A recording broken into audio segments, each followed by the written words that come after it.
অধ্যাপক আবদুল্লাহ আবু সাঈদ স্যার বলেছিলেন, মানুষ তার স্বপ্নের সমান বড়। এই ভিডিওটা দেখে আমার মনে হয়েছে মানুষ আসলেই তার স্বপ্নের চেয়েও অনেক অনেক অনেক বেশি বড়। এই দুজন যুবক, একজনের নাম হচ্ছে টোফু, আরেকজনের নাম হচ্ছে মৌফু, টানা ১০০ দিন কঠোর পরিশ্রম করে মাটি খুঁড়ে এক স্বপ্নীল জগৎ বানিয়েছেন। এরকম কিছু শুধু আমরা স্বপ্নই দেখতে পারি, আর সকালে ঘুম থেকে ওঠার সাথে সাথে যে স্বপ্নটা ভেঙে যায়। কিন্তু দুই ভাই টোফু এবং মফুর কাছে স্বপ্ন শুধু স্বপ্নই নয়, স্বপ্ন হচ্ছে বাস্তবায়নের প্রথম ধাপ।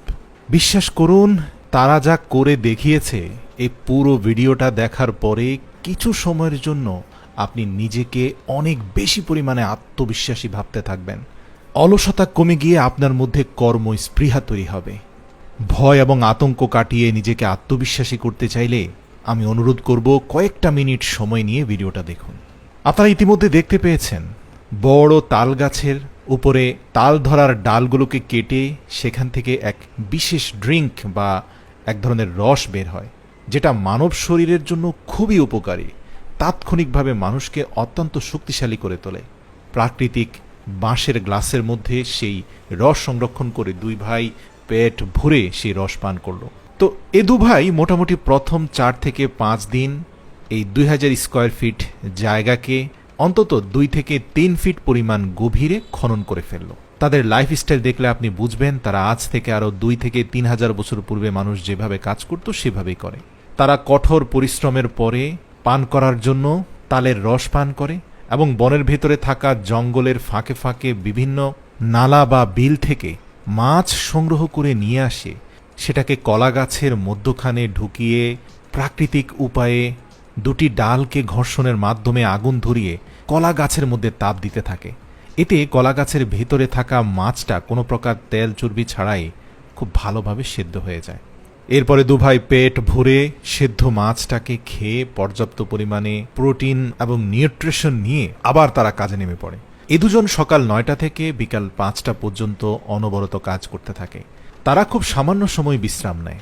এরা কাজকে এত ভালোবাসে যে এরা কাজ করতে করতে হাঁপিয়ে যায়, পুরো শরীর থেকে ঘাম ঝরতে ঝরতে ডিহাইড্রেটেড হয়ে যায়, কিন্তু তাদের মুখে কখনো বিরক্তি আসে না। আর এজন্যই তাদের পক্ষে মাত্র ১০০ দিনে এই স্বপ্নীল জগৎ তৈরি করা সম্ভব হচ্ছে।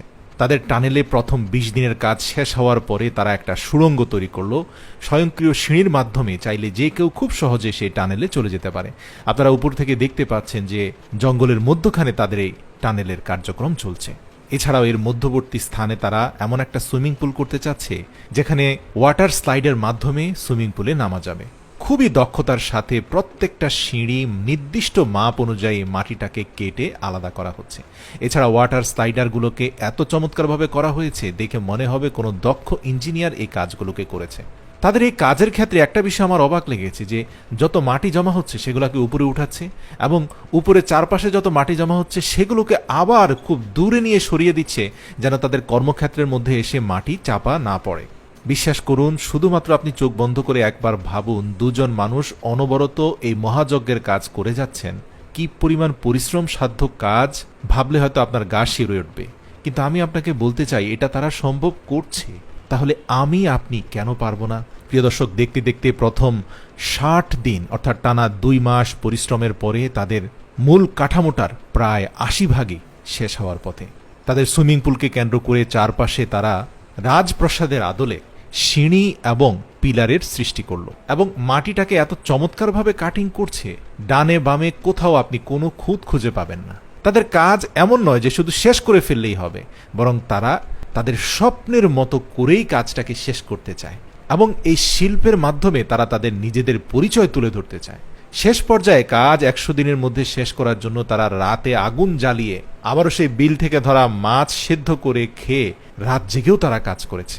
প্রিয় দর্শক, থাইল্যান্ডের জঙ্গলে কিছু কিছু স্থানে আপনি দেখতে পাবেন এমন অনেক মাটি আছে যে মাটিগুলো অনেকটা সিমেন্টের মতো শক্তিশালী হয়। এই মাটিগুলো আপনি যদি খুব ভালোভাবে গুঁড়ো করে এগুলোর সাথে আপনি পানি মিশাতে পারেন তাহলে সেগুলো কিন্তু সিমেন্টের মতো যে কোনো জায়গায় আপনি প্লাস্টারের কাজে ব্যবহার করতে পারেন। তবে শর্ত হচ্ছে খুব ভালোভাবে গুঁড়ো করতে হবে। তাদের আন্ডারগ্রাউন্ড টানেল হাউসটার মূল কাঠামো সম্পূর্ণ হয়ে যাওয়ার পরে স্লিপার থেকে শুরু করে সুইমিং পুলের ফ্লোর, সিঁড়ি সব কিছু প্লাস্টারের জন্য তারা এই ন্যাচারাল সিমেন্টের ব্যবহার করছে।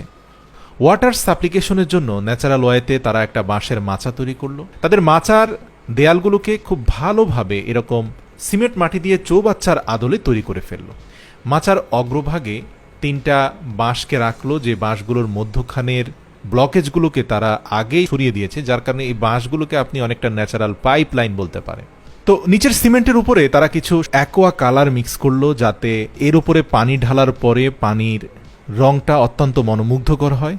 এছাড়া সুইমিং পুল থেকে তাদের আন্ডারগ্রাউন্ড টানেল হাউজের উপরে তারা একটা বৈঠকখানা তৈরি করলো, যে বৈঠকখানার নিচের অংশ তারা ন্যাচারাল ঘাস দিয়ে কার্পেটিং করলো। এই ঘাসগুলোর উপরে কিন্তু পানি ছিটিয়ে দিলে এগুলো আস্তে আস্তে জীবন্ত হয়ে উঠবে এবং এই পুরো অঞ্চল ঘাসে ভরে যাবে। এবং সর্বশেষ তাদের শোয়া এবং বসার জন্য বেশ কিছু মাচা তারা তৈরি করলো। সর্বশেষ 95তম দিনে আমরা দেখতে পেলাম যে তারা তাদের তৈরি করা আন্ডারগ্রাউন্ড টানেল হাউজের নিচে যত ময়লা আবর্জনা আছে সব পরিষ্কার করে এরপরে তারা অনেক উঁচুতে থাকা সেই পাহাড়ি ঝর্ণা থেকে বাঁশের মাধ্যমে একটার সাথে আরেকটা বাঁশকে সংযুক্ত করে তাদের সেই চৌবাচ্চা পর্যন্ত তারা নিয়ে গেল এবং পাহাড়ি ঝর্ণার পানি তাদের এই আন্ডারগ্রাউন্ড টানেলে এসে পড়তে লাগলো। সৌন্দর্য বর্ধনের জন্য আন্ডারগ্রাউন্ড টানেলের নিচে থাকা সুইমিং পুলের চারপাশে অনেকগুলো ছোট ছোট গাছের টব তারা লাগিয়ে দিল, এমনকি পরিচর্যা স্বরূপ সেগুলোতে কিছুটা পানিও দিল। কাজ শেষ করে দুভাই এবার দীর্ঘ 100 দিন পরে একটু বিশ্রামের জন্য বিছানায় পিঠ দিল। মোটামুটি ঘুমের মধ্যে 2-3 ঘন্টা কেটে যাওয়ার পরে ঘুম থেকে উঠেই তারা দেখতে পেল তাদের সুইমিং পুলে ভরপুর পানি হয়ে গিয়েছে। আর কি, মুহূর্তের মধ্যে লাফ ঝাঁপ দিয়ে সুইমিং পুলে গোসল করে তাদের সেই 100 দিনের কষ্টের সেলিব্রেশন করলো। এই আনন্দ আসলে তাদেরই প্রাপ্য, এটা তাদেরই অর্জন। দেখবেন আপনি আপনার জীবনে যে কোনো ধরনের কষ্টার্জিত ফলাফল যখন আপনি হাতের কাছে পাবেন, যেটা আপনি কঠোর পরিশ্রম করে অর্জন করেছেন, এখন এই টানেল হাউজে আমি গিয়ে গোসল করলে এত মজা পাবো না যতটা তারা পাচ্ছে। আপনারা দেখতে পাচ্ছেন গোসল শেষ করে কি প্রশান্তির সাথে তারা তাদের সেই সেলিব্রেশনের ড্রিঙ্ক তারা উপভোগ করছে এবং পাহাড়ি ঝর্ণার পানি যেটা চৌবাচ্চা হয়ে তাদের সুইমিং পুলে পড়ছে সেটা তারা পান করছে। প্রিয় দর্শক, ভিডিওটি ভালো লাগলে অবশ্যই শেয়ার করবেন এবং এরকম অনুপ্রেরণামূলক ভিডিও দেখতে চাইলে অবশ্যই আমাদের কমেন্ট করে জানাবেন।